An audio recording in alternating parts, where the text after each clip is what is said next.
এই আলোচনাটি হলো ৬২তম সূরা, সূরা জুমার প্রথম অংশ নিয়ে। আমার অধ্যয়নের সময় যখন আমি এই কয়েকটি আয়াত অধ্যয়ন করেছি, এগুলো আমাকে বিশেষভাবে প্রভাবিত করেছিল। কারণ আমার মনে হয়েছিল যেন এই আয়াতগুলো কোরআনের পথে এবং ইসলামের পথে আমার নিজের যাত্রারই সারসংক্ষেপ। আমি যেভাবে নিজের ভিতর পরিবর্তন অনুভব করেছি আর যেভাবে আমার জীবনের বাহ্যিক দিকের পরিবর্তন এসেছে, সেটা ছিল একটা প্রক্রিয়ার অংশ।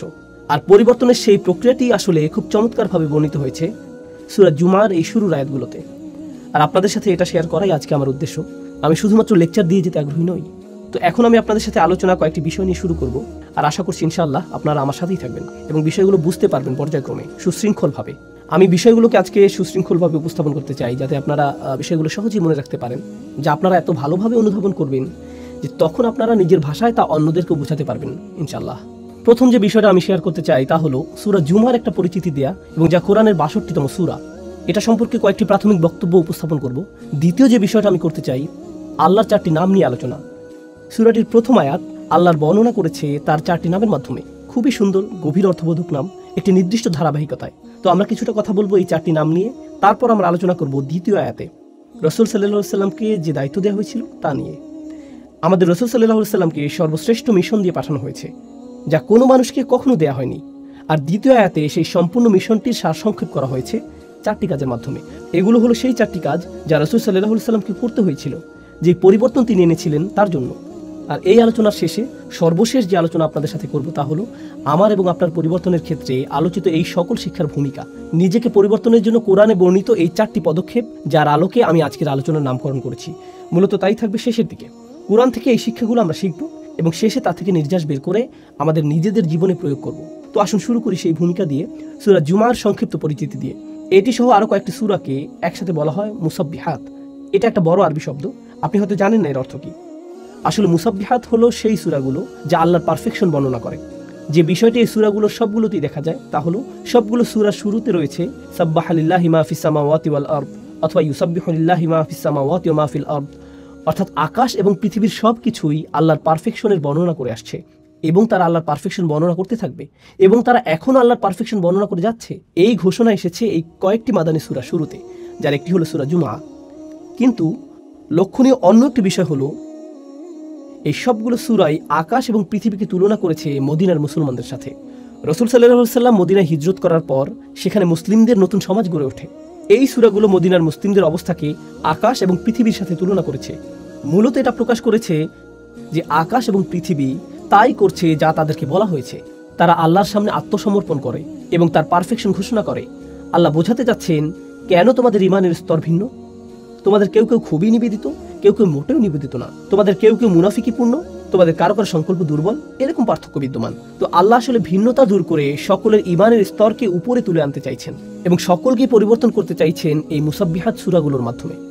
এই গ্রুপের সূরাগুলোর একটি হলো সূরা জুমা। কিন্তু কোরআনের এই ছোট সূরার গ্রুপের মধ্যেও সূরা জুমার রয়েছে স্বতন্ত্র বৈশিষ্ট্য। কেন? এর কারণ দুইটি। প্রথমত, অন্য সূরাগুলোতে আল্লাহ বর্ণনা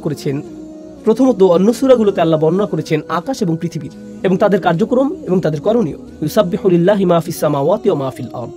আর যেহেতু আকাশ এবং পৃথিবী তাই করে যা তাদের করা উচিত, তাই বিশ্বাসীদেরকে সমালোচনা করা হয়েছে যে তাহলে তোমরা কেন তা করো না যা তোমাদের করা উচিত? লিমা তাকুলুনা মা লা তাফআলুন, তোমরা এমন কথা কেন বলো যা তোমরা করো না? হুয়াল্লাযী খালাকাকুম ফামিনকুম কাফিরুন ওয়া মিনকুম মুমিন, তিনি সেই সত্তা যিনি তোমাদেরকে সৃষ্টি করেছেন, তোমাদের মধ্যে রয়েছে কাফের, তোমাদের মধ্যে রয়েছে ঈমানদার। কেন মানব জাতির মধ্যে এই অসঙ্গতি, যখন আকাশমণ্ডলীতে কোনো অসঙ্গতি নেই? কিন্তু এই সূরাটি অন্যগুলো থেকে আলাদা। এই সূরাতে যখনই আল্লাহ বর্ণনা করেছেন আকাশ এবং পৃথিবী এবং তারা তাই করে যা তাদের করা উচিত, এরপর তিনি উল্লেখ করেছেন রাসূল সাল্লাল্লাহু আলাইহি সাল্লামের। আমাদের সমালোচনা করার পরিবর্তে তিনি রাসূল সাল্লাল্লাহু আলাইহি সাল্লামের উল্লেখ করেছেন এবং বর্ণনা করেছেন তিনি তাই করেন যা তার করা উচিত। আকাশমণ্ডলী যেমন আল্লাহর ঐশী নির্দেশ অনুযায়ী চলে, রাসূল সাল্লাল্লাহু আলাইহি সাল্লাম নিজেও আল্লাহর ঐশী নির্দেশ মেনে চলেছেন। আকাশ, পৃথিবী এবং রাসূল সাল্লাল্লাহু আলাইহি সাল্লামের কাজের মধ্যে সংগতি বিদ্যমান ছিল। এই দিক থেকে এই সূরাটি অন্য সূরাগুলো থেকে চমৎকারভাবে আলাদা। এর পাশাপাশি আল্লাহর 2টি নাম উল্লেখের পরিবর্তে এই সূরাটিতে 4টি নামের উল্লেখ করা হয়েছে। এটা আমরা জানবো আলোচনার দ্বিতীয় অংশে। এখন প্রথম আয়াতের বিষয়বস্তুতে যাওয়ার আগে এবং আল্লাহ 4টি নামের আলোচনার আগে আমি আপনাদের সাথে আলোচনা করতে চাই শুধুমাত্র এই আলোচনারই নয়, বরং পুরো সূরাটির সামগ্রিক মেসেজটি নিয়ে। মূলত এর মেসেজটি হলো পরিবর্তন। আর এটি বোঝার জন্য আপনাকে বুঝতে হবে কুরআনের বহুল ব্যবহৃত একটি উপমা এবং দৃষ্টান্ত। অনেক জায়গাতে কুরআন নিজেকে তুলনা করেছে আকাশ থেকে নেমে আসা বৃষ্টির সঙ্গে এভাবে তুলনা করা হয়েছে। আর এই তুলনাটি উপলব্ধি করা গুরুত্বপূর্ণ। পানি আসে আকাশ থেকে, কুরআনও এসেছে আকাশ থেকে। পানি হলো বিশুদ্ধ, কুরআনও বিশুদ্ধ। পানি মাটিকে জীবন দান করে, যা আগে মৃত ছিল। এতে জীবনের সম্ভাবনা ছিল, কিন্তু এটা ছিল মৃত। একইভাবে কোরআন হৃদয়কে জীবিত করে তোলে, যা আগে মৃত ছিল। হৃদয়ের মধ্যে সম্ভাবনা ছিল, কিন্তু ভিতরের সেই সম্ভাবনা এখন সক্রিয় নয়।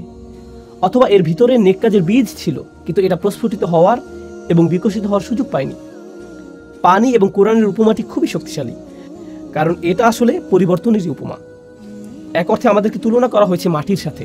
যেমন মাটি পরিবর্তিত হয় পানির দ্বারা, সবুজে সুশোভিত হওয়ার পর বৃষ্টি তার পরশ বুলানোর পরের এবং আগের দৃশ্য থেকে মনে হয় যেন এটি পৃথক দুইটি জায়গা। মানুষের ক্ষেত্রেও এটি সত্য হয় যখন ওহির পরশ জীবনকে ছুঁয়ে যায়। মানুষের ক্ষেত্রেও এটি সত্য হয় যখন ওহির পরশ জীবনকে ছুঁয়ে যায়। এখন আসুন জানি সেই পরিবর্তন সম্পর্কে, কিভাবে মানুষের পরিবর্তন হতে পারে। সেই পরিবর্তনটি কি, যা কোরআনে এসেছিল? শুধুমাত্র ঐতিহাসিক দৃষ্টিকোণ থেকে দেখলে কোরআন নাজিল হওয়া শুরু হয় যখন রাসূল সাল্লাল্লাহু আলাইহি ওয়াসাল্লামের বয়স হয়েছিল 40, এবং এটা বন্ধ হয় যখন তার বয়স হয়েছিল 63। এটি 23 বছরের খুবই সংক্ষিপ্ত একটি সময়। আর এই সময়ের মধ্যে অবিশ্বাস্য একটি বিপ্লব ঘটে গেল। পৃথিবীর মানচিত্রের অজ্ঞাত উপেক্ষিত এই অংশে, মরুভূমির মাঝখানে, যেখানে কোনো বড় সাম্রাজ্য ছিল না, মহান কোনো ঐতিহাসিক বা কোনো স্কলার এবং এ জাতীয় কিছুই ছিল না, সম্পূর্ণরূপে অজ্ঞাত সেই স্থানে একটি বিপ্লব ঘটে গেল। একটি বিপ্লব যা মানুষকে ভিতর থেকে পরিবর্তন করে দিল। তাদের সবকিছুই পরিবর্তিত হয়ে গেল। কিভাবে তারা জীবনকে দেখত, দুঃখ এবং আনন্দ সম্পর্কে তারা কিভাবে চিন্তা করত, জীবনে তাদের অগ্রাধিকার কি ছিল, কার্যত সবকিছু পরিবর্তিত হয়ে গেল। খাবার খাওয়ার পদ্ধতি, তাদের ঘুমানোর পদ্ধতি, কিভাবে তারা বিবাহ করবে, কাকে বিবাহ করবে, কিভাবে তালাক দিবে, জীবন মৃত্যু সম্পর্কে তাদের ভাবনা কি, কিভাবে তারা নিজেদেরকে পরিষ্কার করবে, কিভাবে তারা তাদের সময় কাটাবে, তাদের অগ্রাধিকার কি হবে প্রতিদিন, প্রতি বছর এবং সমগ্র জীবনের বিবেচনায়, তারা কি ভালোবাসবে এবং কি ঘৃণা করবে, তাদের সবকিছু অভ্যাসগত দিক থেকে সবকিছু পরিবর্তিত হয়ে গেল। এক ব্যক্তিগত পরিবর্তন, কিন্তু এটা শুধুমাত্র ব্যক্তিগত পরিবর্তনের মধ্যেই সীমাবদ্ধ ছিল না, একই সাথে এটা ছিল সামাজিক পরিবর্তনও। ব্যবসা চালানোর পদ্ধতিতে পরিবর্তন আসলো, অর্থনীতির বিন্যাস পরিবর্তিত হলো, মানুষ যেভাবে একে অপরের সাথে ব্যবহার করত তার পরিবর্তন আসলো। নারী এবং পুরুষের অধিকারগুলো কি এবং সমাজে তারা কিভাবে একে অপরের সাথে মেলামেশা করবে, কিভাবে বিভিন্ন অর্থনৈতিক শ্রেণীর মানুষেরা একে অপরের সাথে ব্যবহার করবে, জনগণের প্রতি সরকারের আচরণ কি হবে, সরকারের প্রতি জনগণের আচরণ কি হবে, কোন আদর্শ এবং মূল্যবোধ সমাজের আচার আচরণকে নির্ধারণ করবে, যুদ্ধের নীতি বা কি হবে, যুদ্ধ কিভাবে পরিচালিত হবে। এক কথায় এমনকি সমাজের ক্ষেত্রেও মূল্যবোধ পদ্ধতিতে সম্পূর্ণ বৈপ্লবিক পরিবর্তন এসেছিল এই 23 বছর সময়ের মধ্যে। ঐতিহাসিক দৃষ্টিকোণ থেকে একটি নির্দিষ্ট সমাজে ঘটে যাওয়া এটা ছিল আসলে অভূতপূর্ণ এক পরিবর্তন। উপরন্তু আপনি যদি এই বিষয়টি চিন্তা করেন, এই মানুষগুলোর ছিল হাজার বছরের পুরনো ঐতিহ্য এবং সংস্কৃতি। আর যখন মানুষ শত শত বছর ধরে একটি ঐতিহ্য অনুসরণ করে আসে, তখন তারা এটাতে খুবই অভ্যস্ত হয়ে যায়। পরিবর্তন করা সহজ কোনো কাজ নয়, কিন্তু কিছু একটা ঘটে গেছে এই সময়ের মধ্যে যা তাদেরকে এমনভাবে পরিবর্তন করেছে যার সাথে মানব ইতিহাসে অন্য কোনো পরিবর্তনের তুলনাই হয় না। আর শুধু তাই না, শুধুমাত্র বিশ্ব মানচিত্রের ছোট সেই অংশ পরিবর্তন হয়েই থেমে থাকেনি, বরং এর ফলশ্রুতিতে মাত্র কয়েক বছরের মধ্যেই পৃথিবীর মানচিত্র পরিবর্তিত হয়ে গিয়েছে চিরদিনের জন্য। সেই 23 বছরে যা ঘটে গেছে তার জন্যই আপনি এবং আমরা অনেকেই আজ মুসলিম। এটা একটা অবিশ্বাস্য ধরনের পরিবর্তন যা পৃথিবীকে পরিবর্তিত করে চলছে আজকের দিন পর্যন্ত। এটা শুরু হয়েছিল তখন, আর এর প্রভাব এখনো চলমান। ইতিহাসবিদদের দৃষ্টিকোণ থেকে একে দেখতে পারেন, রাষ্ট্রবিজ্ঞানের দৃষ্টিকোণ থেকে, সমাজবিজ্ঞানের দৃষ্টিকোণ থেকে, অর্থনীতিবিদের দৃষ্টিকোণ থেকে। তারা এই পরিবর্তনকে পর্যবেক্ষণ করতে পারে এবং পরিমাপ করতে পারে এবং দেখতে পারে কিভাবে মানচিত্র পরিবর্তিত হয়েছে, কিভাবে রাজনীতি পরিবর্তিত হয়েছে, কিভাবে ইসলাম বিস্তার লাভ করেছে। সবচেয়ে অবিশ্বাস্য যে পরিবর্তন ঘটেছিল তা ছিল একটি পরিবর্তন, আর তা হলো মানুষের হৃদয়ের মধ্যকার পরিবর্তন। মানুষের ভিতরে কিছু একটা পরিবর্তিত হয়েছিল। আপনি হয়তো বলবেন বাইরের কথা, যে পৃথিবী দেখতে কতই না সবুজ। কোরআন বলছে ভিতরে সেই বীজটির কথা যা সেই পরিবর্তন ঘটিয়েছিল। এটি সকল পরিবর্তনের মূল, আর এটাই আমরা বোঝার চেষ্টা করছি এই আলোচনায়। এই ছিল সূরাটির ভূমিকা এবং এ বিষয়ে আমার কিছু মন্তব্য। এখন আমি আরো 3টি বিষয় আপনাদের সাথে আলোচনা করব। আবারও সংক্ষেপে সেগুলো বর্ণনা করছি। প্রথমত আপনাদের সাথে আলোচনা করব প্রথম আয়াতে উল্লেখিত আল্লাহর 4টি নাম নিয়ে। তারপর আপনাদের সাথে আলোচনা করব দ্বিতীয় আয়াতে উল্লেখিত রাসূল সাল্লাল্লাহু আলাইহি ওয়াসাল্লামকে যে 4টি কাজ দেওয়া হয়েছিল তা নিয়ে। আর তৃতীয়ত আমরা এই সবগুলোকে একসাথে নিয়ে আসব এবং বোঝার চেষ্টা করব কিভাবে আমরা আমাদের নিজেদেরকে পরিবর্তিত করতে পারবো। তো আসুন প্রথম আয়াতটি দিয়ে শুরু করা যাক। বিসমিল্লাহির রহমানির রহিম। ইউসাব্বিহু লিল্লাহি মা ফিস সামাওয়াতি ওয়া মা ফিল আরদিল মালিকিল কুদ্দুসিল আজিজিল হাকিম। আমি আপনাদের জন্য সরল অনুবাদ করছি। আকাশ এবং পৃথিবীর সব কিছু আল্লাহর পারফেকশন ঘোষণা করছে এবং তারা এটা করে যাবে। তিনি রাজা, পবিত্র, কর্তৃত্বের অধিকারী, বিজ্ঞ। এটা সরল অনুবাদ যার মধ্যে আমি মনোযোগ দিব আল্লাহর এই 4টি নামের উপর। তারপর আমরা এগুলো নিয়ে কিছুটা বিস্তারিত আলোচনা করব। আরো একবার সরল অনুবাদ করি। আকাশের সবকিছু এবং পৃথিবীর সবকিছু ঘোষণা করে এবং ঘোষণা করতে থাকবে আল্লাহর পারফেকশন, যিনি রাজা, পবিত্র, কর্তৃত্বের অধিকারী, বিজ্ঞ। রাজা, পবিত্র, কর্তৃত্বের অধিকারী, বিজ্ঞ। তো আসুন এখন এই নামগুলোর প্রত্যেকটি নিয়ে কিছুটা আলোচনা করা যাক। আর আমি যেটা দিয়ে শুরু করতে চাই, এই বিষয়ে ইমাম ফখরুদ্দিন আল রাজির একটা পর্যবেক্ষণ দিয়ে, যিনি আল্লাহর এই 4টি নাম নিয়ে একসাথে চিন্তা করেছেন। আর তার মতে যে জিনিসটা এই 4টি নামকে একসাথে যুক্ত করেছে তা হলো প্রত্যেকটি নামই এর নিজস্ব ভঙ্গিতে আপনাকে আল্লাহর আরো কাছে নিয়ে যাবে। প্রত্যেকটি নামই আপনাকে আল্লাহর প্রতি আকৃষ্ট করে এবং আপনাকে আল্লাহর সান্নিধ্যে রেখে দেয়। ফখরুদ্দিন আল রাজি এটা বর্ণনা করেছেন। আমি তার ব্যাখ্যা থেকে কিছু উদ্ধৃতি উল্লেখ করছি। আল্লাহর গুণবাচক নাম রাজা বিষয়ে আমি তার ব্যাখ্যা দিয়ে শুরু করছি। أن العظيم لا ينصرف عن مجلس من كان عنده إلا عند انفضاض مجلسه أو إذانه بانصرافهم। যখন আপনি মহিমান্বিত কারো সান্নিধ্যে থাকেন, এই ক্ষেত্রে একজন রাজার সান্নিধ্য, এটা অশোভনীয় যে আপনি সেখান থেকে হঠাৎ করে বের হয়ে আসবেন। আপনাকে রাজকীয় সান্নিধ্যের সম্মান দেওয়া হয়েছে, আপনি আমন্ত্রিত হয়েছেন কোনো প্রাসাদে। তখন আপনি কোনো রেস্টুরেন্ট বা ট্রেন স্টেশন অথবা সিনেমা হলে বসে নেই যে আপনি উঠে চলে আসলেন। যেহেতু আপনি একজন রাজার সান্নিধ্যে রয়েছেন, আপনাকে যথাযথ শিষ্টাচার এবং নিয়মকানুন মেনে চলতে হবে। আমার নিজের এই বিষয়ে কিছুটা অভিজ্ঞতা আছে। আমার সুযোগ হয়েছে কয়েকজন প্রেসিডেন্ট এবং কয়েকটি দেশের রাজপরিবারের সদস্যদের সাথে সাক্ষাৎ করার। আপনি তাদের সাথে সাক্ষাৎ করার আগে সবসময় একটা প্রোটোকল টিম থাকে, তারা বলে দেয় এভাবে আপনি প্রেসিডেন্টের সাথে দেখা করবেন, এভাবে আপনি রাজাকে সম্ভাষণ জানাবেন, এখানে আপনি বসবেন, প্রথমে এটা করবেন, তারপর সেটা করবেন। কথোপকথনের মাঝখানে আপনি ফোন হাতে নিয়ে এভাবে কথা বলতে পারবেন না। এক্সকিউজ মি, রাজা, আমাকে একটা ফোন রিসিভ করতে হবে। না, এটা সম্ভব না। আল রাজি যা বোঝাতে যাচ্ছেন তা হলো আপনি হতবাক হয়ে যান এই ভেবে যে আপনি আল্লাহর রাজকীয় সান্নিধ্যে আছেন এবং আপনি সেই মহিমান্বিত সান্নিধ্য থেকে দূরে চলে আসতে বিব্রত এবং লজ্জিত বোধ করবেন। আপনি এতটা সম্মানিত বোধ করছেন যে সেখানে আপনি পৌঁছাতে পেরেছেন। কেন আপনি চাইবেন সেই নৈকট্য ছেড়ে আসতে? আপনার মন চাইবে না সেই নৈকট্য ত্যাগ করতে। তো আল্লাহর এই প্রথম নামটি আপনাকে সেই রাজকীয় নৈকট্যের প্রতি আকৃষ্ট করে এবং সেখানে থাকতে অনুপ্রাণিত করে। আল্লাহর দ্বিতীয় নামটি আল কুদ্দুস, যার সরল অনুবাদ আমি করেছি পবিত্র। আল রাজি এ বিষয় বলছেন আল মুনাজ্জাহু আনিন নুকস ওয়া হুয়া ইউরগাবু ফি হাদরাতিহি। এটা বোঝায় এমন ব্যক্তিকে যিনি সকল ত্রুটি থেকে মুক্ত। আর যেহেতু সেই ব্যক্তি ত্রুটি থেকে মুক্ত, সে হয় পরিশুদ্ধ, খাঁটি চরিত্রের অধিকারী। সবাই এই ধরনের সত্তার সান্নিধ্য কামনা করে। আরো সহজ করে বলছি, মানুষ বিশুদ্ধ চরিত্র পছন্দ করে। আমরা এই ধরনের মানুষ ভালোবাসি যারা তাদের কথায়, তাদের আচরণে, তাদের ব্যবহারে পরিশুদ্ধ, তাদের উদারতা পরিশুদ্ধ, তাদের পরামর্শ পরিশুদ্ধ, তাদের একনিষ্ঠতা পরিশুদ্ধ। আপনি এই ধরনের মানুষের দিকে আকৃষ্ট হন। সত্যবাদী মানুষ, সৎ মানুষ, স্বচ্ছ চরিত্রের মানুষ, এই ধরনের মানুষের চারপাশে আপনি থাকতে চান। মানবজাতির স্বভাবগতভাবেই সত্যবাদিতা, পরিচ্ছন্নতা এবং বিশুদ্ধ চরিত্রের দিকে আকৃষ্ট হয়। বাহ্যিক দিক থেকেও আপনি যদি কোনো দূষিত এলাকায় বসবাস করেন যেখানে রয়েছে ধুলাবালি এবং এ জাতীয় জিনিস, মানুষ সেটা থেকে কোথায় চলে আসতে চায়? প্রাকৃতিক পরিবেশে, যেখানে তারা তাজা হাওয়ার শ্বাস নিতে পারবে, যেখানে তারা বিশুদ্ধ পানি পান করতে পারবে। বিশুদ্ধতা এমন একটা বিষয় যা মানুষকে যেমন আকৃষ্ট করে মানসিক দৃষ্টিকোণ থেকে, শারীরিক দিক থেকেও আমরা বিশুদ্ধতা এবং পরিচ্ছন্নতার প্রতি আকৃষ্ট হই। আমরা ময়লা ও অপরিচ্ছন্নতা থেকে দূরে থাকতে চাই। এটা মানব প্রবৃত্তি যা আল্লাহ আমাদের মধ্যে দিয়েছেন। তো আপনি যখন আল্লাহর পরিচয় পান চূড়ান্ত পবিত্র পরিশুদ্ধ সত্তা হিসেবে, তার সান্নিধ্য আপনাকে পরিশুদ্ধ করতে থাকে। তখন আপনি আপনার ভিতরে পরিবর্তন লক্ষ্য করেন, আর এই অবস্থায় আপনি সেই সান্নিধ্য ত্যাগ করতে চান না। তো এই পর্যন্ত বলেছি আল্লাহর 2টি নাম। দ্রুত রিভিশন দিচ্ছি। রাজা, এটি ছিল প্রথম নাম, এবং পবিত্র, এটি ছিল দ্বিতীয় নাম। আল্লাহর তৃতীয় নামটি হলো কর্তৃত্বের অধিকারী, আল আজিজ। يعتز الملتفون حوله فمفارقتهم حضرته تفريط في العزة। আমি নামগুলোকে সহজ রাখার চেষ্টা করছি যাতে আপনারা শব্দগুলো মনে রাখতে পারেন। নামগুলো হলো রাজা, পবিত্র, কর্তৃত্বের অধিকারী, বিজ্ঞ। এখন আমরা কর্তৃত্বের অধিকারী নামটিতে আছি। তো আসুন আরবি ভাষা অনুযায়ী আল আজিজ শব্দটি নিয়ে কিছুটা আলোচনা করি। এর মধ্যে আসলে 2টি অর্থ অন্তর্ভুক্ত।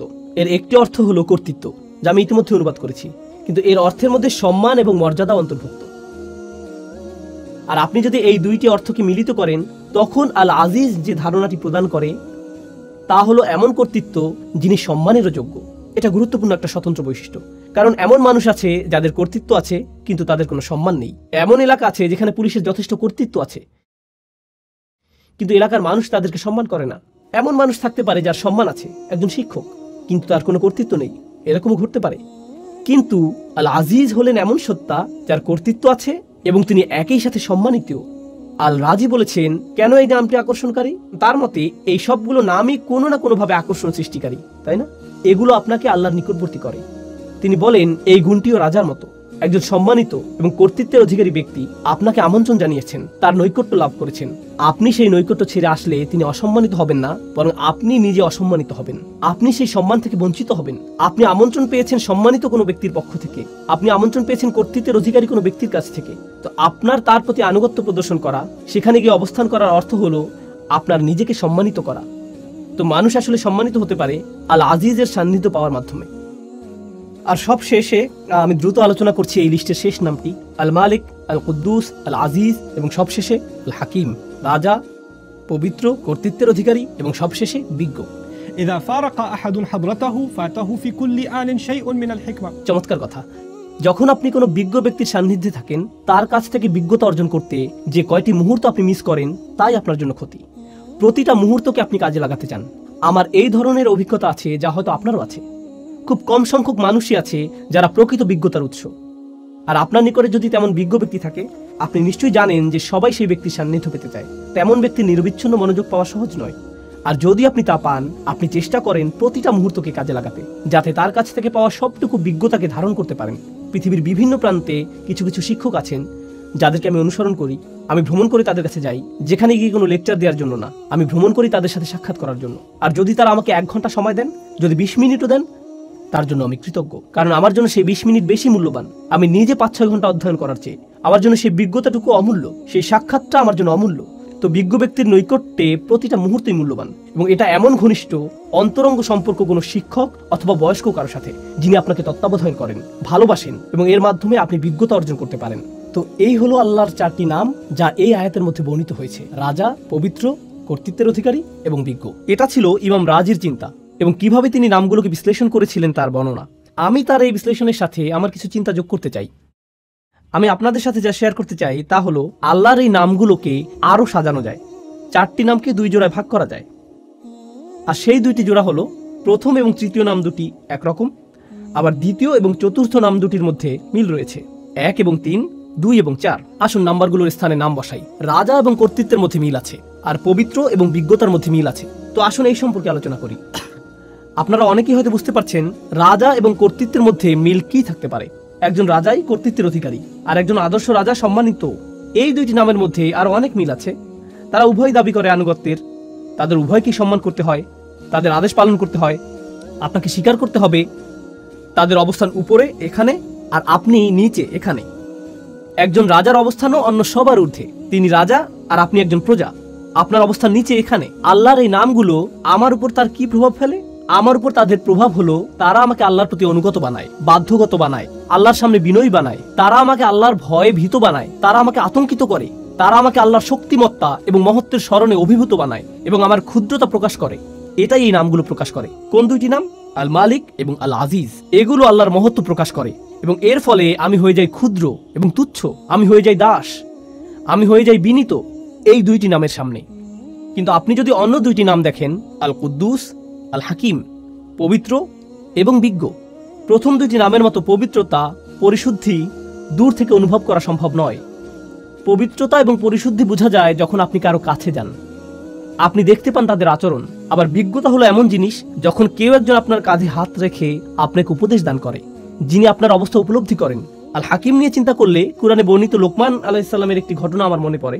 লুকমান আলাইহিস সালাম ভালোবাসাপূর্ণভাবে তার ছেলেকে উপদেশ দিয়েছেন। আল্লাহ বলছেন, ওয়ালাকাদ আতাইনা লুকমানাল হিকমা, আমি লোকমানকে দিয়েছি বিজ্ঞতা। এরপর তিনি সেই বিজ্ঞতার একটা অংশ তার ছেলেকে দিচ্ছেন। সেই অন্তরঙ্গ, ঘনিষ্ঠ, ভালোবাসাপূর্ণ সম্পর্ক বিজ্ঞতা প্রদানেরই একটা অংশ। আপনি দূর থেকে বিজ্ঞতা অর্জন করতে পারবেন না। আপনাকে কারো সাথে সম্পর্ক তৈরি করতে হবে, যাতে তিনি আপনার অবস্থার সাথে সম্পর্কিত উপদেশ প্রদান করতে পারেন। অন্য নামটি আল কুদ্দুস, পরিশুদ্ধ সঙ্গ, পবিত্র সঙ্গ, এমন সঙ্গ যার উপস্থিতিতে আপনি ভালো অনুভব করেন, আপনি প্রশান্তি অনুভব করেন।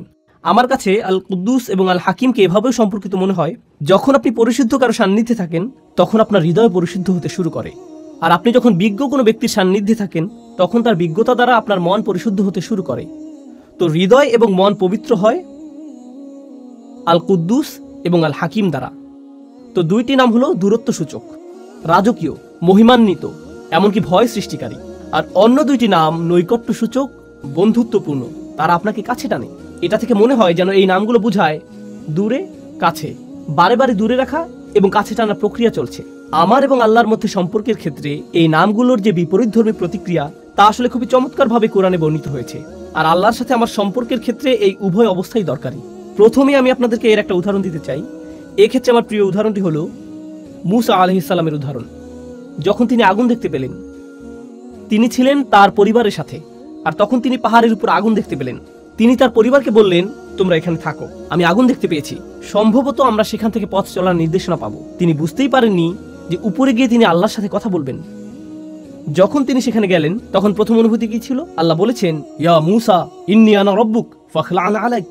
মূসা, নিঃসন্দেহে আমি তোমার প্রভু, অতএব জুতা খুলে প্রবেশ করো। ইন্নাকা বিল ওয়াদিল মুকাদ্দাসি তুয়া, নিঃসন্দেহে তুমি পবিত্র তুয়া উপত্যকায় আছো। তিনি ভয় পেয়ে গেলেন। আল্লাহ মূসা আলাইহিস সালামের উপর তার প্রভুত্বকে প্রতিষ্ঠিত করলেন। তিনি একজন দাস মাত্র, জুতা খুলে ফেলো, যথাযথ সম্মান প্রদর্শন করো। এটা একটা ভয় সৃষ্টিকারী সম্পর্ক। পরেই আল্লাহ কি বললেন? ওয়া আনা উখতারতুকা ফাসতামি' লিমা ইউহা, এবং আমি তোমাকে মনোনীত করেছি, আমি তোমাকে বাছাই করে নিয়েছি, তোমার উপরে যা নাজিল করা হচ্ছে তা মনোযোগ দিয়ে শোনো। অর্থাৎ আল্লাহ বলছেন, আমি তোমার মধ্যে সম্ভাবনা দেখেছি, এজন্যই তোমাকে মনোনীত করেছি। এখন তিনি মূসা আলাইহিস সালামকে স্বাভাবিক করতে চাইছেন। ইন্নানি আনাল্লাহ লা ইলাহা ইল্লা আনা ফা'বুদনি, নিঃসন্দেহে আমি আল্লাহ, আমি ছাড়া ইবাদতের যোগ্য আর কেউ নেই, আমার দাসত্ব করো।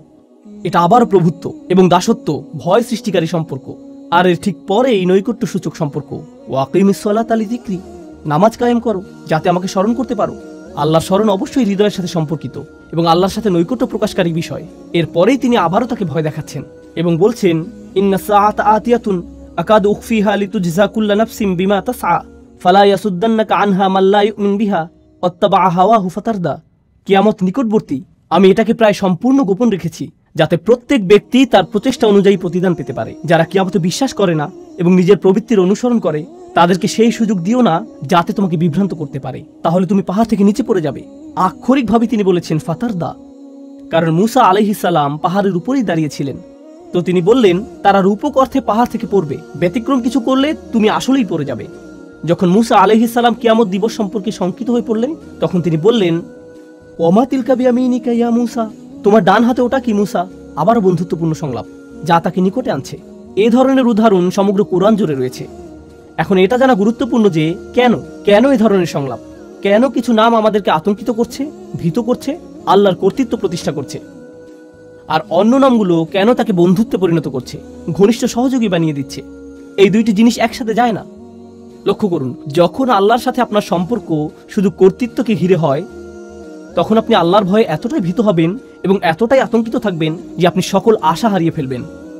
যদি আল্লাহর সাথে আপনার শুধুই বন্ধুত্ব এবং ভালোবাসার সম্পর্ক হয়, তখন আপনি বলবেন, আল্লাহ আমাকে ভালোবাসেন, তিনি আমার প্রকৃত অবস্থা জানেন, আমি তাকে ভালোবাসি, তিনি আমার সবচেয়ে ভালো বন্ধু, ইত্যাদি ইত্যাদি। আপনি জানেন বন্ধুদের মাঝে কি হয়? বন্ধুদের কারো উপর কারো কর্তৃত্ব থাকে না। বন্ধুরা এমন বলে, হ্যাঁ আমি তার সাথে সীমা লঙ্ঘন করি, কিন্তু তাতে কি? যদি আল্লাহর সাথে আমাদের সম্পর্ক শুধুমাত্র তার কর্তৃত্বের মাধ্যমে হয়, আমরা শুধুই আতঙ্কিত এবং ভীত হব। তখন আল্লাহর সাথে আমাদের সম্পর্কের বহিঃপ্রকাশ হবে খুবই নিরাশাজনক, খুবই নিরাশাজনক। যদি আল্লাহর সাথে আমাদের সম্পর্ক শুধুমাত্র নৈকট্য, বন্ধুত্ব এবং অন্তরঙ্গতাকে কেন্দ্র করে হয়, আমরা সেই নমনীয়তার ফায়দা নিতে শুরু করব এবং তার অবাধ্যতা শুরু করব। আল্লাহ এই দুইটি জিনিসের মধ্যে ভারসাম্য রক্ষা করেছেন, যেমন তিনি ভয় এবং আশার মধ্যে ভারসাম্য রক্ষা করেছেন, কর্তৃত্ব এবং নৈকট্যের ক্ষেত্রেও একইভাবে ভারসাম্য রক্ষা করেছেন। আর সেই ভারসাম্যটি এত চমৎকারভাবে উপস্থাপিত হয়েছে আল মালিক, আল কুদ্দুস, আল আজিজ, আল হাকিম, রাজা, পবিত্র, কর্তৃত্বের অধিকারী, বিজ্ঞ, কাছে এবং দূরে, বারে বারে। সুবহানাল্লাহ। তো এখন আমরা প্রস্তুত। আমি আপনাদেরকে এই চারটি নামের পরিচয় দিয়েছি: রাজা, পবিত্র, কর্তৃত্বের অধিকারী এবং বিজ্ঞ। এখন আমি আপনাদের সাথে আলোচনার দ্বিতীয় অংশটি শুরু করতে চাই, যা হলো রাসূল সাল্লাল্লাহু আলাইহি ওয়াসাল্লামের সম্পর্কে যে চারটি কাজ আল্লাহ তাকে দিয়েছেন। আমি প্রথমে আপনাদের সাথে আয়াতটি পেশ করছি, আর তারপর আমরা এই বিষয়ে কিছুটা বিস্তারিত আলোচনা করব। প্রথমে আমি সরল অনুবাদ উল্লেখ করব। হুয়াল্লাযী বাআসা ফিল উম্মিয়িনা রাসূলাম মিনহুম ইয়াতলু আলাইহিম আয়াতিহি ওয়া ইউযাক্কিহিম ওয়া ইউআল্লিমুহুমুল কিতাবা ওয়াল হিকমাতা ওয়া ইন কানু মিন ক্বাবলু লাফি যালালিম মুবিন। তিনি সেই সত্তা যিনি নিরক্ষরদের মাঝে তাদের মধ্য থেকে একজন রসুল মনোনীত করেছেন। মিনহুম ইয়াতলু আলাইহিম আয়াতিহি, যিনি তাদের কাছে তার আয়াত, তার ওহী, তার মুজিজা বর্ণনা করেন। ওয়া ইউযাক্কিহিম, এবং তিনি তাদেরকে পরিশুদ্ধ করেন। ওয়া ইউআল্লিমুহুমুল কিতাব, আর তিনি তাদেরকে শিক্ষা দেন। এখানে বলা হয়েছে বই, কিন্তু বই শব্দটি দিয়ে আইন কানুনও বোঝানো হয়। কোরআনে অনেক স্থানে কিতাব শব্দটি আইন শব্দে ব্যবহৃত হয়েছে। তো তিনি তাদেরকে আইন কানুন শিক্ষা দেন, ওয়াল হিকমা, এবং বিজ্ঞতা শিক্ষা দেন। আবারও আমি অনুবাদটি সারমর্ম নিজের ভাষায় বলছি। তিনি সেই সত্তা যিনি নিরক্ষরদের মাঝে তাদের মধ্য থেকে একজন রসুল নিযুক্ত করেছেন, যিনি করেন 4টি কাজ। আর তা হলো, তিনি তাদের কাছে তার আয়াতসমূহ বর্ণনা করেন অথবা মুজিজাসমূহ তাদের কাছে উপস্থাপন করেন, তিনি তাদেরকে পরিশুদ্ধ করেন, তিনি তাদেরকে শিক্ষা দেন আইন কানুন এবং বিজ্ঞতা। ওয়া ইন কানু মিন ক্বাবলু লাফি দালালিম মুবিন, অর্থাৎ যদিও অনেক আগে থেকেই তারা স্পষ্ট বিভ্রান্তিতে ডুবে ছিল, এই লোকগুলো পথভ্রষ্ট ছিল। অনেক অনেক শতাব্দী ধরে মিথ্যা উপাস্যদের ইবাদত করা, মূর্তি পূজা করার কারণে তারা ভ্রান্তির মধ্যে ছিল। তো এটাই হলো আয়াতটির সরল অনুবাদ। আবারও বলছি, এখানে 4টি কাজের কথা এসেছে। রাসূল সাল্লাল্লাহু আলাইহি সাল্লাম তাদের কাছে আয়াতসমূহ বর্ণনা করেন, পরিশুদ্ধ করেন, তিনি তাদেরকে আইন কানুন শিখান এবং তিনি তাদেরকে বিজ্ঞতা শিখান। এই 4টি কাজ ভালোভাবে বোঝার জন্য প্রথম যে জিনিসটা আপনাদের সাথে শেয়ার করতে চাই তা হলো, অন্য সকল নবীর তুলনায় রাসূল সাল্লাল্লাহু আলাইহি সাল্লাম অনন্য দায়িত্বের বোঝা বহন করেছেন। শেষ নবী হওয়ার অর্থ শুধুমাত্র এই না যে তার অবস্থান তালিকার শেষে, এর অর্থ তার বোঝাটি ছিল সবচেয়ে ভারী। মানবতাকে পথ দেখাতে আর কোনো নবী আসবেন না। তো তাকে যে দায়িত্ব দেওয়া হয়েছিল এবং তার যা করণীয় ছিল, সেই 23 বছর সময়ে তা শুধুমাত্র তার সরাসরি শ্রোতাদের পরিবর্তনের জন্যই ছিল না, বরং তাকে যা দেয়া হয়েছিল তা অবিরামভাবে মানবজাতিকে সংশোধন করে যাবে কিয়ামত পর্যন্ত।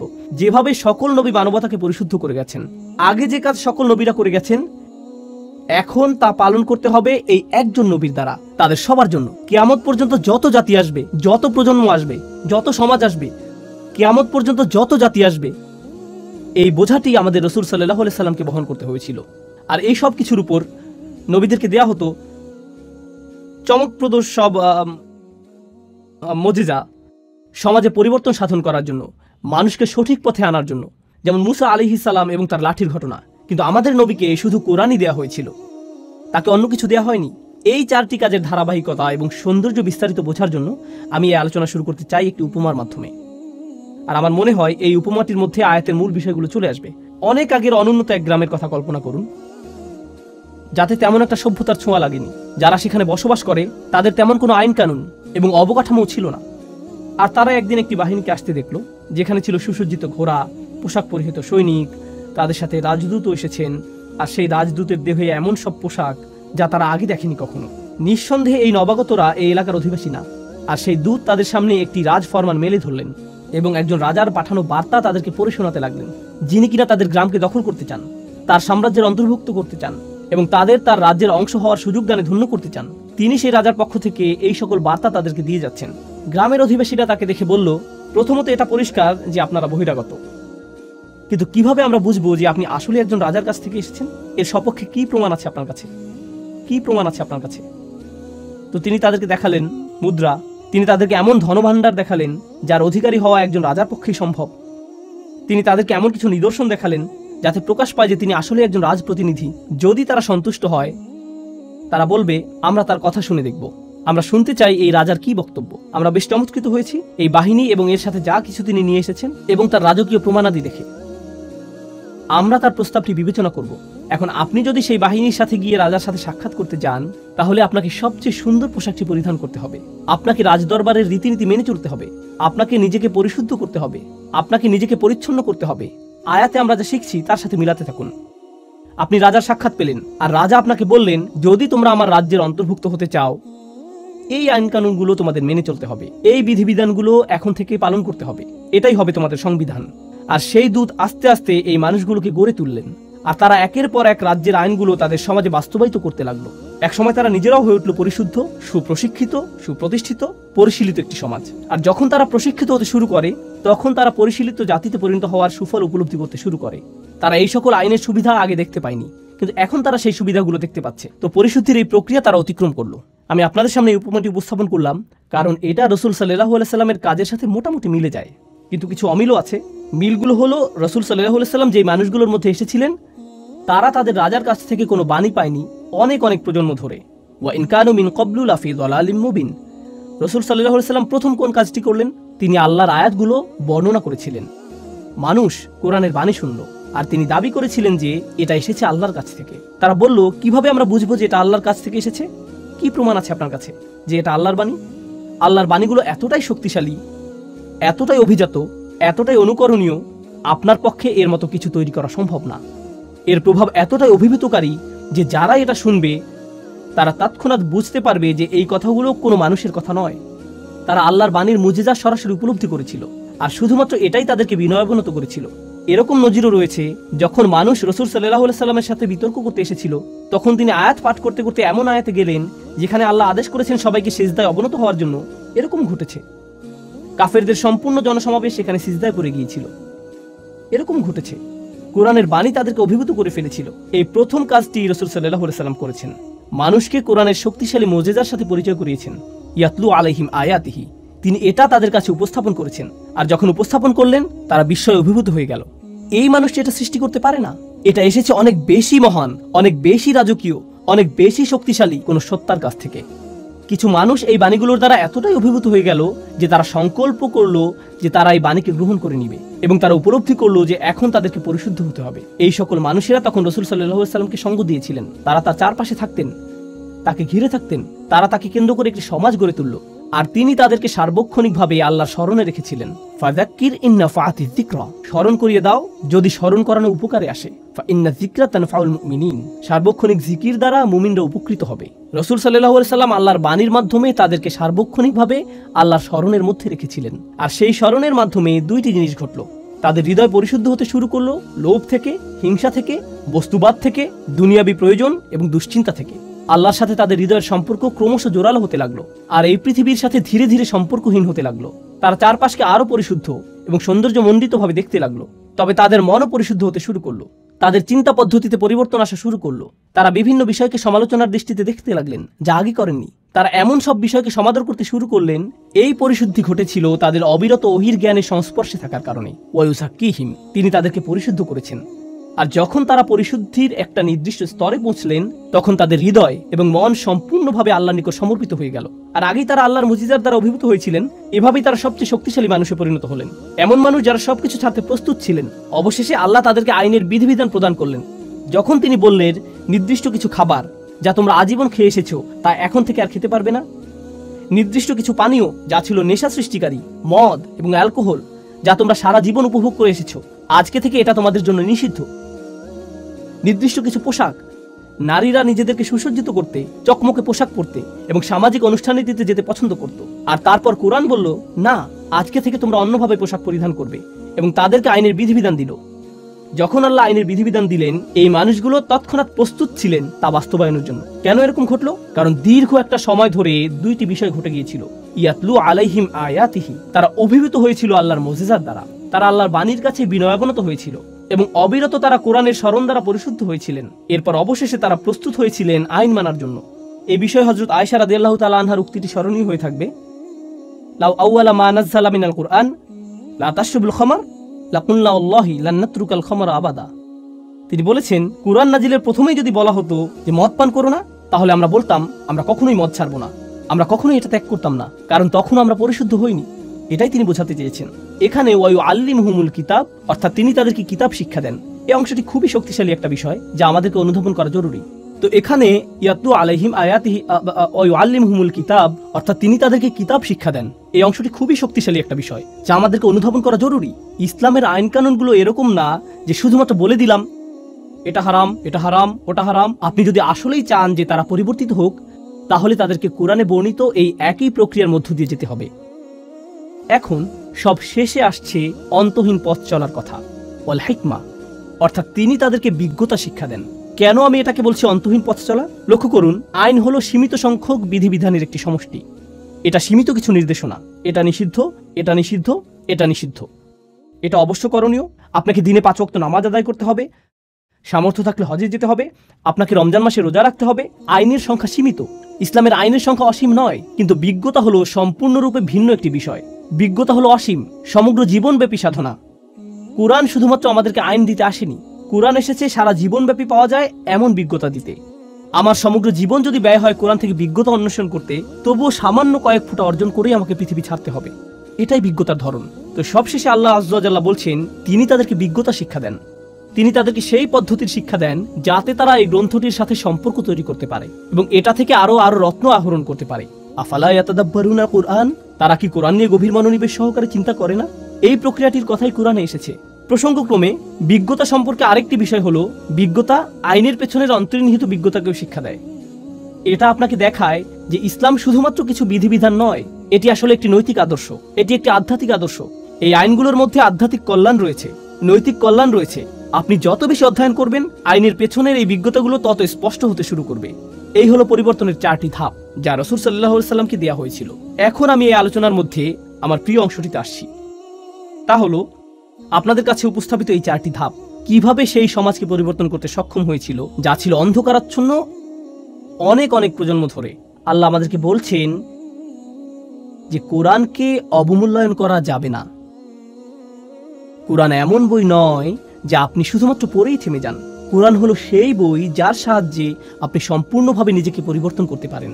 আমি আপনাদেরকে আবারও স্মরণ করিয়ে দিচ্ছি রাসূল সাল্লাল্লাহু আলাইহি সাল্লামের এই 4টি কাজ।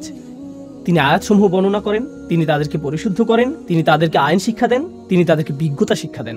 এই 4টি কাজ আসলে আল্লাহর 4টি নামের সাথে সম্পূর্ণরূপে মিলে যায়, যেগুলো দিয়ে আমি আলোচনা শুরু করেছিলাম। আজকের আলোচনার এই অংশটি হলো আমার সবচেয়ে প্রিয়। আমি সেই 4টি নাম আপনাদের মনে করিয়ে দিচ্ছি: রাজা, পবিত্র, কর্তৃত্বের অধিকারী, বিজ্ঞ। রাজা নামটিতে ফিরে যাওয়া যাক। যখন সেই বাহিনী আসলো এবং মানুষ সেই রাজদূতকে দেখলো, তারা দ্বিধায় পড়ে গেল। তখন কি দেখাতে হয়েছিল? প্রমাণ। আয়াত আসলে কি? যখন রাসূল সাল্লাল্লাহু আলাইহি সাল্লাম মানুষের সামনে আয়াত পাঠ করেন, যখন তিনি তাদেরকে এর মুজিজা দেখান, এর মাধ্যমে তিনি আসলে কি করছেন? তিনি আসলে তাদেরকে প্রমাণ দেখাচ্ছেন যে এটা একমাত্র আল্লাহর পক্ষ থেকেই আসা সম্ভব। আয়াতের মধ্যেই তারা তাদের রাজাকে চিনতে পারবে। লক্ষ্য করুন, কোরআনের ভূমিকাতেও আল্লাহর পরিচয় এভাবে এসেছে: আলহামদুলিল্লাহি রাব্বিল আলামিন, আর রহমানির রহিম, মালিক ইয়াউমিদ্দিন। আর রহমানির রহিম দিয়ে নৈকট্য প্রকাশ করছে। আর তারপর আসছে সেই অভিজাত্যের বর্ণনা। তিনি বিচার দিবসের রাজা, বিচার দিবসের মালিক এবং প্রভু। তো রাজাকে চেনা যায় তার চিহ্ন দ্বারা। এজন্য ইয়াতলু আলাইহিম আয়াতিহি। এভাবেই মানুষ আল্লাহর স্মরণে বিস্ময়ে অভিভূত হয়ে যাবে যখন তারা কোরআনের মুজিজাগুলো বুঝতে পারবে। আল্লাহর দ্বিতীয় নামটি ছিল আল কুদ্দুস। আল কুদ্দুস অর্থ কি? পবিত্র। চিন্তা করুন, দ্বিতীয় আয়াতে রাসূল সাল্লাল্লাহু আলাইহি সাল্লামের দ্বিতীয় কাজটি কি ছিল? ওয়ায়ুযাক্কিহিম, অর্থাৎ তিনি তাদেরকে পবিত্র করেন। পবিত্র হলো আল্লাহর গুণবাচক নাম, আর এই নামের দ্বারা অনুপ্রাণিত হয়ে এই কাজটি রাসূল সাল্লাল্লাহু আলাইহি সাল্লাম করছেন। তিনি মানুষকে পবিত্র, পরিশুদ্ধ করছেন, তাদেরকে সেই পবিত্র সত্তার আরো নিকটবর্তী করার মাধ্যমে। রাসূল সাল্লাল্লাহু আলাইহি সাল্লাম এটাই করেছেন। তিনি আল্লাহর এই 4টি নামকে মানুষের হৃদয়ে পৌঁছে দিয়েছেন। তিনি এগুলোকে মানুষের হৃদয়ে গেঁথে দিয়েছেন। আল্লাহর তৃতীয় নামটি ছিল আল আজিজ, কর্তৃত্বের অধিকারী। এমন কর্তৃত্ব যিনি সম্মান পাওয়ার যোগ্য। আর আইন প্রণয়ন ছাড়া কর্তৃত্ব পরিপূর্ণ হয় নাকি? কর্তৃত্বের অধিকারী আইন প্রণয়ন করতে পারেন। তাহলে রাসূল সাল্লাল্লাহু আলাইহি সাল্লাম আইনের বিধিবিধান শিক্ষা দেন। কার পক্ষ থেকে এই আইন? কর্তৃত্বের অধিকারীর পক্ষ থেকে। কার কর্তৃত্ব সম্মান পাওয়ার যোগ্য? যতক্ষণ পর্যন্ত আপনার মধ্যে সেই কর্তৃত্বের প্রতি এই ভয়, এই সম্মান তৈরি না হবে, যতক্ষণ আপনি বুঝতে না পারবেন যে এই কর্তৃত্বের কাছ থেকে যা আসে তার উদ্দেশ্য আপনাকে পরিশুদ্ধ করা, আপনি সেই আইন বাস্তবায়ন করতে পারবেন না। আপনি সেই আইন অনুযায়ী জীবন পরিচালনা করতে পারবেন না। রাসূল সাল্লাল্লাহু আলাইহি সাল্লাম আল্লাহর সেই ইজ্জাহ এর দাবি আদায় করেছিলেন মানুষকে আল আজিজের আইন এবং তার সংবিধান শিক্ষা দেওয়ার মাধ্যমে। সবশেষে প্রথম আয়াতে আল্লাহর শেষ নামটি ছিল আল হাকিম, অর্থাৎ বিজ্ঞ। আল্লাহর এই নামটি রাসূল সাল্লাল্লাহু আলাইহি সাল্লামের কোন কাজের সাথে সামঞ্জস্যপূর্ণ? আল্লাহ সুবহানাহু ওয়া তাআলা বলছেন, ওয়া ইউআল্লিমুহুমুল কিতাবা ওয়াল হিকমা। তিনি তাদেরকে শিক্ষা দেন বিজ্ঞতা। আল্লাহ হলেন সবচেয়ে বিজ্ঞ, যিনি তার রাসূলকে শিক্ষা দিয়েছেন যাতে তিনি তার অনুসারীদের মনে বিজ্ঞতা সঞ্চারিত করেন, যারা এই আহ্বানে সাড়া দিবে এবং এই বিশ্বাসকে আলিঙ্গন করবে। সুবহানাল্লাহ। আল্লাহর 4টি নাম রাসূল সাল্লাল্লাহু আলাইহি সাল্লামের উপর আরোপিত 4টি কাজের সাথে সরাসরি মিলে যাচ্ছে। এটাই হলো পরিবর্তনের জন্য কোরআনের বিস্ময়কর পথ চলা, যে পথে বহু মানুষ হেঁটেছে এই নামগুলোকে হৃদয়ে ধারণ করার মাধ্যমে, যা আকাশ এবং পৃথিবী উপলব্ধি করতে পেরেছে। আল্লাহ যা বলেছেন তা হলো, তোমরা যদি এই নামগুলোকে হৃদয়ে ধারণ করতে পারো, তোমরাও আকাশ এবং পৃথিবীর সাথে সামঞ্জস্যপূর্ণ হয়ে উঠবে। রাসূল সাল্লাল্লাহু আলাইহি সাল্লাম এই উদ্দেশ্যে এসেছিলেন, আপনাদের মধ্যে সেই শৃঙ্খলা নিয়ে আসা যা ইতিমধ্যে আপনার চারপাশে বিদ্যমান রয়েছে। আশ-শামসু ওয়াল কমারু বিহুসবান ওয়ান নাজমু ওয়াশ-শাজারু ইয়াসজুদান, অর্থাৎ তারকা এবং বৃক্ষরাজি সিজদায় অবনত হয়। কেন তিনি আমাদেরকে বলেছেন যে তারকা এবং বৃক্ষরাজি সিজদা করে? অথবা পাখিদের তাসবিহ পড়া? আল্লাহ বলেছেন পাখিরা তাসবিহ পড়ে। ওয়া ইম মিন শাইইন ইল্লা ইউসাব্বিহু বিহামদিহি ওয়ালাকিন লা তাফকাহুনা তাসবিহাহুম, অর্থাৎ এমন কোনো জিনিস নেই যা তার প্রশংসা সহকারে তাসবিহ করে না। তো এভাবেই আমরা আমাদের চারপাশের অন্য সৃষ্টি জগতের সাথে একত্র হতে পারি। এখন আমরা একটা মজাদার বিষয়বস্তুতে এসে পড়েছি। আগের সকল আলোচনার বিবেচনায় কিভাবে আমরা নিজেদের পরিবর্তনের বিষয়টা চিন্তা করতে পারি? ইন্টারেস্টিং একটা প্রশ্ন হলো, চমৎকার এই পরিবর্তনের বিষয়ে আমরা যখন চিন্তা করি, আমি ছোটবেলা থেকে শুনে এসেছি, সম্ভবত আপনিও সারা জীবন খুতবা এবং আলোচনায় শুনেছেন, সাহাবীদের চরিত্র কত চমৎকার ছিল, তাদের জীবনের পরিবর্তন কতটা বিস্ময়কর ছিল, কি অবিশ্বাস্য পরিবর্তনের মধ্য দিয়ে তারা জীবন অতিবাহিত করেছিলেন, আল্লাহর প্রতি কি বিস্ময়কর আনুগত্য তারা প্রদর্শন করেছিলেন। আপনি তাদের সম্পর্কে শুধু শুনেই গিয়েছেন, আর আপনি মনে মনে হয়তো বলেছেন তারা এত ভালো ছিলেন, কিন্তু এর সাথে আমার সম্পর্ক কোথায়? তারা ছিলেন অসাধারণ, এটা আমার বুঝে আসে, কিন্তু আমি নিঃসন্দেহে তেমনটি নই। আমার দ্বারা কি এই ধরনের পরিবর্তন সম্ভব? কোরআন কি আমাকে শুধুমাত্র এই অসাধারণ ঐতিহাসিক পরিবর্তনের কথাই বলছে? এক্ষেত্রে লক্ষ্য করুন তৃতীয় আয়াতটি, দেখুন আল্লাহ কি বলছেন, ওয়া আখারিনা মিনহুম লাম্মা ইয়ালহাকু বিহিম ওয়া হুয়াল আজিজুল হাকিম। অর্থাৎ তারা ছাড়াও অন্যরা, যারা হয়তো আরব না, আর এর দ্বারা পরবর্তী প্রজন্ম বোঝাতে পারে, যারা এখনো তাদের সাথে মিলিত হয়নি। তৃতীয় আয়াতে এটাই বলছে যে তারা ছাড়াও অন্যরা, যারা এখনো তাদের সাথে এক হয়নি, ওয়া হুয়াল আজিজুল হাকিম, অর্থাৎ তিনি হলেন সকল কর্তৃত্বের অধিকারী। এর দ্বারা আল্লাহ বলছেন আধ্যাত্মিক ও নৈতিক এই বিপ্লবটি শুধুমাত্র এমন কিছু মানুষের মধ্যে সীমাবদ্ধ নয় যারা রাসূল সাল্লাল্লাহু আলাইহি সাল্লামের সাহচর্য পেয়েছেন, বরং এটা এমন একটা বিষয় যার ধারাবাহিকতা অব্যাহত থাকবে, কারণ তিনি হলেন সর্বশেষ রাসূল। অন্যরা এখনো তাদের সাথে যোগ দেয়নি, তারা কখনোই তাদের রাসূলের সাক্ষাৎ পায়নি, কিন্তু তারা কোরআনের সাক্ষাৎ পাবে। তারা কখনোই সাহাবীদের সাক্ষাৎ পায়নি, কিন্তু তারা একই ধরনের পরিবর্তনের সাক্ষাৎ পাবে। তারা আসছে। এটা শোনার পর রাসূল সাল্লাল্লাহু আলাইহি সাল্লামের সাহাবীরাও চিন্তা করেছিলেন, অন্যরা, এই অন্যরা কারা? মানহা উলা। তারা বলেছেন, কুন্না জুলুসা ইনদান নবী সাল্লাল্লাহু আলাইহি সাল্লাম, অর্থাৎ আমরা রাসূল সাল্লাল্লাহু আলাইহি সাল্লামের সান্নিধ্যে বসেছিলাম। নাযালাত আলাইহি সূরাতুল জুমআ, সূরা জুমআ নাজিল হলো, এই সূরাটি নাজিল হলো।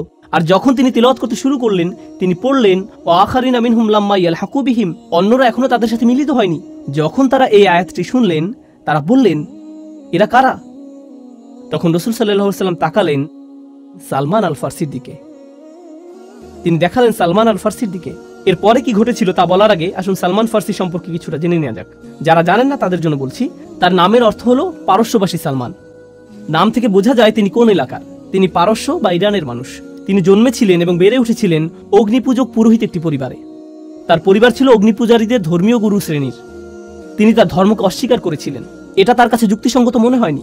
তিনি একমাত্র সত্য সৃষ্টিকর্তার সন্ধান করছিলেন, আর তার এই বিশ্বাসের জন্য তিনি অত্যাচারিত, কারাবন্দী এবং নির্যাতিত হয়েছিলেন। তার পরিবারের জন্য তিনি লজ্জার কারণে পরিণত হয়েছিলেন।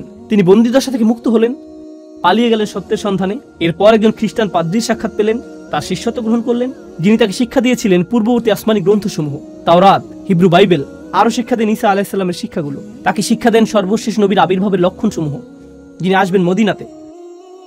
তো সালমান আল ফারসি বললেন, আমাকে সেখানে যেতে হবে, সর্বশেষ নবীর সাক্ষাৎ পাওয়ার জন্য আমি সেখানে যেতে চাই। তো তিনি রওনা দিলেন এবং ডাকাতের হাতে পড়ে দাস হিসেবে বিক্রি হয়ে গেলেন। দাস হিসেবে মদিনাতেই তাকে নিয়ে আসা হলো। দাস হিসেবে থেকেই সেখানে রাসূল সাল্লাল্লাহু আলাইহি সাল্লামের আগমনের অপেক্ষা করছিলেন। আর যখন রাসূল সাল্লাল্লাহু আলাইহি সাল্লাম হিজরত করে মদিনায় আসলেন, তিনি নিজেকে উপস্থাপন করলেন এবং বললেন, আমি এভাবে এখানে এসেছি, আমি আপনার সাক্ষাতের প্রত্যাশা এখানে এসেছি। ফিরে আসছি আমাদের আলোচনায়। উনি ছিলেন ইরানের অধিবাসী, যিনি এমন পরিবেশে ছিলেন যার ইসলামের সাথে কোনো সম্পর্ক ছিল না, কোনো দাওয়াত, কোনো প্রচারণা ছিল না।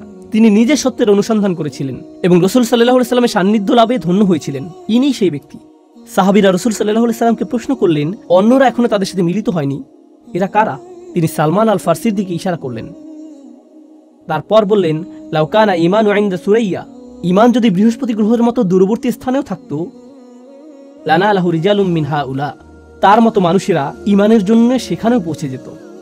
এমন মানুষ আছে যারা অনুসন্ধানে রত থাকবে। তারা পৃথিবীর যেখানেই থাকুক না কেন, ইসলাম থেকে যত দূরেই তারা থাকুক, হয়তো লা ইলাহা ইল্লাল্লাহ সম্পর্কে তাদের কোনো ধারণা নেই, হয়তো আরবি ভাষা অথবা মুসলিম সমাজ জীবন সম্পর্কে তাদের কোনো ধারণাই নেই, হয়তো তাদের কিছুই জানা নেই, তারা জানে না কোরআন কি, আর এই সকল মানুষই আল্লাহকে খুঁজে পাবেন।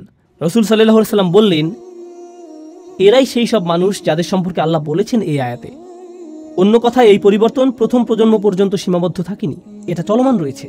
সালমান আল ফারসির দিকে ইঙ্গিত করার মাধ্যমে রাসূল সাল্লাল্লাহু আলাইহি সাল্লাম আসলে আমাদের সকলের প্রতি ইঙ্গিত করেছেন। তিনি আমাদেরকে বলে গেছেন যে এই পরিবর্তন আপনার আমার দ্বারা সম্ভব। তো আমাদেরকে বুঝতে হবে পরিবর্তনের সেই পথের সাথে সম্পৃক্ত হওয়ার প্রকৃত অর্থ কী। উপসংহারে এই বিষয়টি আপনাদের সাথে আলোচনা করতে চাই। আমি শুধুমাত্র পরিবর্তনের এই তত্ত্বটি শোনাতে চাই না, আমি আপনাদের জানাতে চাই যে আমি এটাকে আমার নিজের জীবনের লক্ষ্যে পরিণত করেছি। কিভাবে আমি নিজেকে এবং অন্যদেরকে পরিবর্তনের সেই পথে সম্পৃক্ত হওয়ার জন্য সাহায্য করতে পারি। আমরা মনে করি যে আজকের আলোচিত এই আয়াতের শিক্ষাগুলো জীবনে প্রয়োগ করার জন্য আমাদের কাছে একটি মাধ্যম রয়েছে, যার নাম হলো বাইয়িনা টিভি। আপনাদের মধ্যে কেউ কেউ হয়তো ইতিমধ্যে এর সাথে পরিচিত, কিন্তু আমি আপনাদেরকে বর্ণনা করতে চাই কিভাবে বাইয়িনা টিভি কাজ করে এবং এর মাধ্যমে আপনি কি অর্জন করতে পারবেন বলে আমরা আশা করছি। দিন শেষে এটাই আমার জীবনের লক্ষ্য। আমার সকল প্রচেষ্টা ব্যয় করছি জ্ঞানের এই ভান্ডারকে আরও সমৃদ্ধ করার জন্য, যাতে মানুষ পরিবর্তনের এই প্রক্রিয়াটিকে অনুভব করতে পারে, যে পরিবর্তনের দ্বারা আমি নিজেও প্রবলভাবে অনুপ্রাণিত হয়েছি। আর আমি আশা করছি আপনি এই পথ চলায় আমার সাথেই থাকবেন। রাসূল সাল্লাল্লাহু আলাইহি সাল্লামের যে কাজগুলো নিয়ে কথা বলছিলাম, চলুন সেখানে যাওয়া যাক। তার আগে বাইনা টিভি সম্পর্কে কিছুটা বলে নিতে চাই। এটা হলো সম্পূর্ণ কোরআনের পথ ধরে আপনার ভ্রমণ, এমনভাবে যে আপনার জীবনের আলো ফিরিয়ে দেবে, এমনভাবে যে আপনি সহজে জীবনের কর্মব্যস্ততার সাথে মানিয়ে নিতে পারবেন। আমি জানি মানুষের ব্যস্ততা আছে, আপনাদের মধ্যে অনেকেই রয়েছেন মা, অনেকে বিভিন্ন পেশায় নিয়োজিত, অনেকে ছাত্র, আপনাদের জীবনের ব্যস্ততা বিভিন্ন রকম, ব্যস্ততা সবসময় থাকবে। তবুও কোরআনের সাথে আমাদের নিয়মিত একটা সম্পর্ক রক্ষা করতে হবে। যারা সবকিছু ত্যাগ করে পুরো সময় নিয়ে শুধু কোরআন অধ্যয়ন করতে পারবেন না, সেক্ষেত্রেও কোরআনের সাথে নিয়মিত একটা সম্পর্ক আমাদের তৈরি করতে হবে, যাতে আমরা পদ্ধতিগতভাবে এবং আন্তরিকভাবে কোরআনের শিক্ষার অগ্রগতি অর্জন করতে পারবো আমাদের নিজস্ব সময়সূচি অনুযায়ী। তো আপনাদের জন্য আমাদের পরিকল্পনাগুলো বলছি। 1 নম্বর পরিকল্পনা হলো শুধুমাত্র সূরা ফাতিহা অধ্যয়ন। সূরা ফাতিহার উপর আমাদের রেকর্ড করা লেকচার আছে, যা আমি দিয়েছিলাম কয়েক বছর আগে। আর এই লেকচারটার উদ্দেশ্য শুধুমাত্র কোরআনের পরিচিতি দেওয়াই নয়।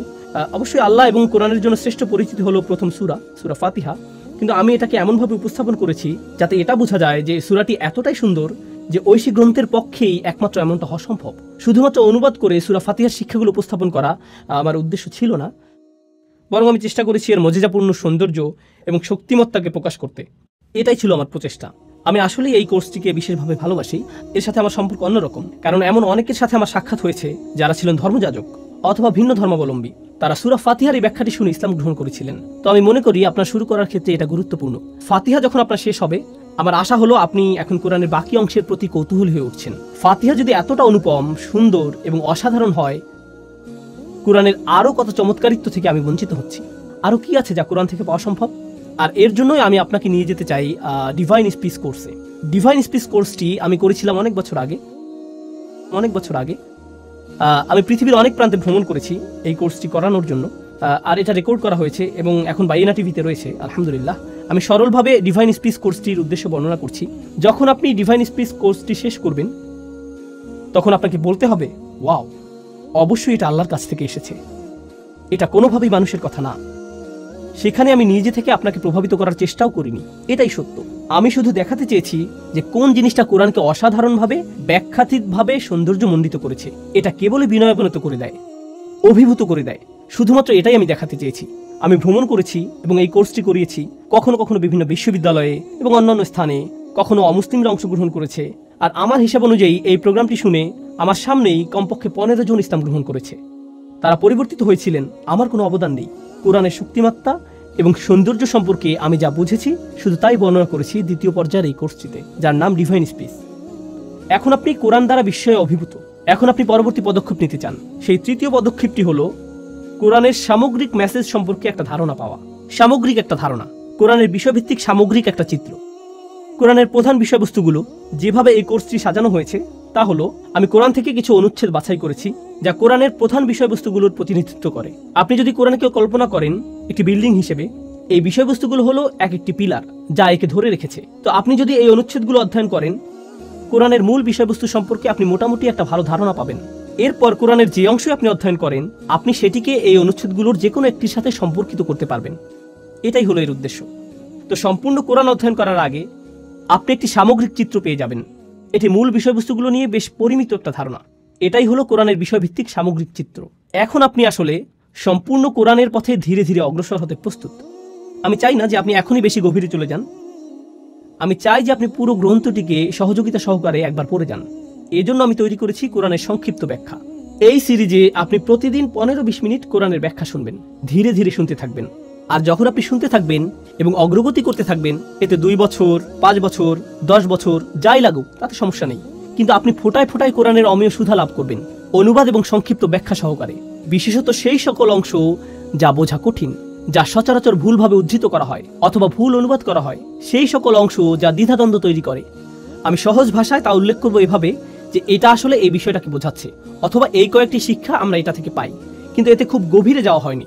তথ্যের আধিক্যে অভিভূত হয়ে যেতে হবে এমনটা নয়। এর উদ্দেশ্য হলো আপনি প্রতিদিন কোরআনের একটি করে ডোজ পেয়ে যাচ্ছেন এবং আপনি পুরো কোরআনটি এভাবে শেষ করছেন। এটাই সংক্ষিপ্ত ব্যাখ্যা সহ কোরআন। আর তারপর আসছে সর্বশেষ পদক্ষেপ। আমার জন্য এটাই হলো সবচেয়ে পছন্দের পদক্ষেপ। আগেরগুলো বাদ দিয়ে প্রথমে এখান থেকে শুরু করা ঠিক হবে না। আমি চাই আপনি সম্পূর্ণ প্রক্রিয়াটি সময় নিয়ে অনুসরণ করুন। সর্বশেষ পদক্ষেপটিকে বলা হয় গভীর পর্যবেক্ষণ। আর গভীর পর্যবেক্ষণ হলো যা আমি নিজের জন্য করার সিদ্ধান্ত নিয়েছিলাম, আর আপনি নিজেও এটা প্রত্যক্ষ করবেন। যখন আপনি কোরআনের শুরু থেকে শেষ পর্যন্ত পড়ে শেষ করবেন, আপনি উপলব্ধি করবেন যে অনেক কিছু বাকি রয়ে গেছে যা আমি শিখতে চাই। এটা এরকম যে আমি শুধু সমুদ্রের উপরিভাগ স্পর্শ করেছি, আমি ফিরে যেতে চাই এবং আবার অনুসন্ধান করতে চাই, আবারও করতে চাই, আবারও করতে চাই। তো কয়েক বছর আগে আমি সিদ্ধান্ত নেই যে আমি আমার কোরআন অধ্যয়নকে পুনরায় শুরু করব। এই অধ্যয়নের সময় আমি ধরে নিলাম যে এর আগে কখনো আমি এটা অধ্যয়ন করিনি, আর আমি চেষ্টা করেছি আগে যতটাই অধ্যয়ন করেছি তার চেয়ে আর গভীরে গিয়ে অধ্যয়ন করার জন্য।